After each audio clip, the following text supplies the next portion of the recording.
Hey welcome back to my channel. In this video I will be talking about health insurance. दोस्तों अभी के time में हम देखते हैं हेल्थ इंश्योरेंस काफ़ी ज़्यादा इंपॉर्टेंट हो गया, लेकिन हेल्थ इंश्योरेंस देखते हैं बहुत सारे लोग नहीं लेना चाहते। उनको ऐसा लगता है वो हेल्दी हैं, हेल्थ इंश्योरेंस का ज़्यादा रिक्वायरमेंट है नहीं। कुछ सिनारियो ऐसे जहां पर आपके पास हेल्थ इंश्योरेंस है भी, बट उसका जो सम इंश्योर्ड है वो बहुत कम है। लाइक आप देख लो 2 या 3 लाख का सम इंश्योर्ड है। अभी के टाइम में मेडिकल एक्सपेंसेस इतना ज़्यादा इंक्रीज हो रहा कि 2 से 3 लाख का जो सम इंश्योर्ड है वो बहुत कम पड़ जाता। सबसे बड़ा क्वेश्चन ये आता, बहुत सारे लोग ये पूछते हैं कि कैसे है जो उनका हेल्थ इंश्योरेंस का कवर है जो इंक्रीज कर सकते हैं। जैसे बहुत सारे लोग हैं जो जॉब करते हैं, कॉर्पोरेट एम्प्लॉय जो होते हैं, उनको ज्यादा से ज्यादा 2 से 3 लाख का जो आपको सम इंश्योर्ड मिलता है हेल्थ इंश्योरेंस का।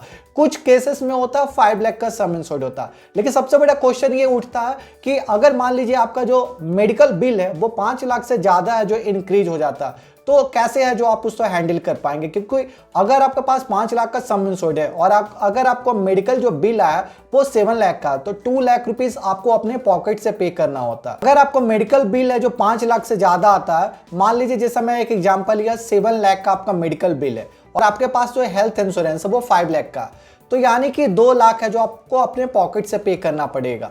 तो अगर आप अपने पॉकेट से पे नहीं करना चाहते हैं तो ऐसा क्या लेना चाहिए जिससे है कि आपका मेडिकल जो भी एक्सपेंसेस है वो आप कवर कर सकते हैं। तो उस केस में क्या है कि आप या तो टॉप अप प्लान या तो सुपर टॉप अप प्लान है जो आप ले सकते हैं। उससे क्या होगा कि आपका जो हेल्थ इंश्योरेंस का जो कवर है वो और ज़्यादा इंक्रीज हो जाएगा। अब यहाँ पर मैं एक एग्जाम्पल लेता हूँ।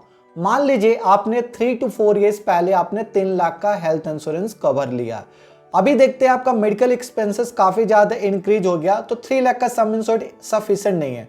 उस केस में क्या होगा कि आपको टॉप अप प्लान लेना चाहिए। अगर मान लीजिए आपने 10 लाख रुपीज़ का टॉप अप प्लान लिया और उसमें अगर आपने 5 लाख का डिडक्टिबल अमाउंट है जो लिया, डिडक्टिबल अमाउंट मतलब ये होता है कि हेल्थ इंश्योरेंस कंपनी है उनका ये कहना होता है कि 5 लाख तक जो भी मेडिकल बिल है वो आपको अपने पॉकेट से पे करना है, या तो आपका जो बेस पॉलिसी है, मान लीजिए आपका 5 लाख का सम इंश्योर्ड आपका कॉर्पोरेट पॉलिसी है, तो 5 लाख तक है जो आपको वो हेल्थ इंश्योरेंस कवर है जो कर लेगा। लेकिन 5 लाख से ज़्यादा अगर मेडिकल बिल आपका इंक्रीज होता है, उस केस में आपका टॉप अप प्लान एक्टिवेट हो जाता है। मान लीजिए आपका जो मेडिकल बिल है वो 9 लाख है और आपका 5 लाख रुपया डिडक्टिबल अमाउंट है, तो 5 लाख का अगर आपके पास बेस पॉलिसी है तो बेस पॉलिसी आपका कवर कर लेगा। जो रिमेनिंग जो 4 लाख है जो आपका बच रहा वो टॉप अप प्लान है जो कवर कर लेगा।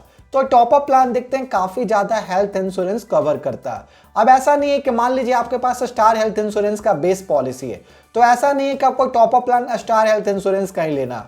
आप ये जो नीवा बुपा हो गया, एसबीआई जनरल इंश्योरेंस हो गया, आदित्य बिरला हेल्थ इंश्योरेंस हुआ, उसका भी आप टॉप अप प्लान है जो परचेज कर सकते हैं, ताकि जो भी आपका हॉस्पिटल एक्सपेंसेस है वो कवर कर सकता है। टॉप अप प्लान का मतलब यही होता है कि जब भी आपका जो डिडक्टिबल अमाउंट, जो फिक्स डिडक्टिबल अमाउंट लेट से आपका 5 लाख है, 5 लाख से ज्यादा आपका मेडिकल एक्सपेंसेस इंक्रीज हो रहा, तो top up plan automatically active हो जाएगा और आपका जो भी मेडिकल एक्सपेंसेस है वो टॉप अप प्लान में कवर हो जाएगा।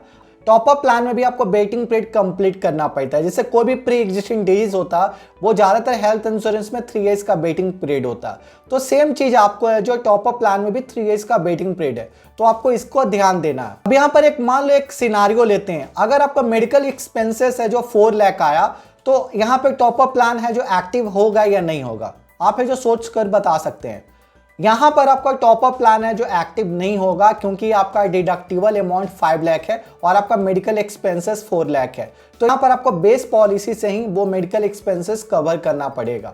टॉप अप प्लान तब आपका एक्टिव होगा जब आपका डिडक्टिबल अमाउंट जो 5 लाख है उससे ज्यादा आपका मेडिकल बिल है जो एक्सटेंड होता है, तब आपका टॉप अप प्लान है जो एक्टिव हो जाएगा। अब यहाँ पर एक और प्लान आता है super top up plan.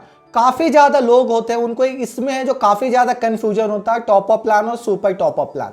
Top up plan में क्या होता है, आपका एवरी जो क्लेम है वो डिडक्टिबल अमाउंट से ज्यादा जो होना चाहिए। जैसे मैं आपका एग्जांपल लिया हूं कि 5 लाख डिडक्टिबल अमाउंट है, तो आपका हर जो क्लेम है वो 5 लाख से ज्यादा जो एक्सटेंड करता है, तब आपका टॉप अप प्लान है जो एक्टिव होता है। सुपर टॉप अप प्लान क्या होता है, मान लीजिए आपने पूरे ईयर में 5 क्लेम लिया, तो 5 क्लेम्स का जो आपका एवरेज सम इंश्योर्ड है वो आपका 5 लाख डिडक्टिबल अमाउंट से ज्यादा इंक्रीज हो रहा, तब सुपर टॉप अप प्लान है जो एक्टिव होता है। मान लीजिए आपका एक बार क्लेम आया 50,000, दूसरा बार क्लेम आया 1 लाख, तीसरा बार जो आपका क्लेम आया 2 लाख, चौथा बार जो क्लेम आया वो आपका 3 लाख आया, 5वां बार जो क्लेम आया अगेन आपको 50,000 आया। अगर ये पांचों का जो क्लेम है वो आपका 5 लाख से ज्यादा है जो एक्सटेंड करता है, तब सुपर टॉपअप प्लान है जो ऑटोमेटिकली एक्टिव हो जाता। तो अगर आपके पास हेल्थ इंश्योरेंस है और आपका जो बेसिक कवर आपका है 3 लाख या 5 लाख सम इंश्योर्ड, तो आप है जो एक्सटेंड कर सकते हैं टॉपअप प्लान और सुपर टॉपअप प्लान परचेज करके। क्योंकि अभी के टाइम में मेडिकल बिल्स देखते हैं एवरी ईयर है जो आपको काफी ज्यादा इंक्रीज हो रहा। तो अगर आपके पास टॉपअप प्लान या सुपर टॉपअप प्लान है तो जो भी आपका एक्सपेंसेस है वो आपको कवर कर लेगा, क्योंकि 5 लाख का आपका सम इंश्योर्ड है वो काफी ज्यादा इनफ नहीं होता। अभी के टाइम में मेडिकल एक्सपेंसेस काफी ज्यादा इंक्रीज हो रहा, तो आपको टॉपअप प्लान और सुपर टॉपअप प्लान ये दोनों में से कोई भी प्लान आपको एक परचेज करना चाहिए। ये आपको फ्यूचर में काफी ज्यादा आपको सिक्योर करेगा जो भी आपका मेडिकल बिल्स आएगा उससे।